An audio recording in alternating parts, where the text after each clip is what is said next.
అటల్ బిహారీ వాజ్పేయి సేవి నవసేవ అటల్ సేతు భారతదేశంలోని అతి పొడవైన సముద్ర వంతెన మరియు ప్రపంచంలోని 12వ పొడవైన సముద్ర వంతెన. వంతెన నిర్మాణం 2018 ఏప్రిల్లో ప్రారంభమైంది మరియు జనవరి 12, 2024న ప్రధానమంత్రి నరేంద్ర మోడీచే ప్రారంభించబడింది.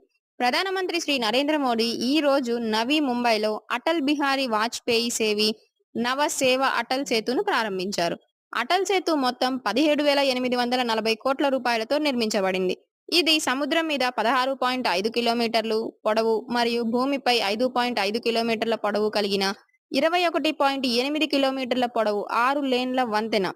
ఇది ముంబై అంతర్జాతీయ విమానాశ్రయం మరియు నవీ ముంబై అంతర్జాతీయ విమానాశ్రయాలకు వేగవంతమైన కనెక్టివిటీని అందిస్తుంది మరియు ముంబై నుండి పూణే, గోవా మరియు దక్షిణ భారతదేశానికి ప్రయాణ సమయాన్ని కూడా తగ్గిస్తుంది. ఇది Mumbai port and Jawaharlal Nehru port మధ్య కనెక్టివిటీని మెరుగుపరుస్తుంది.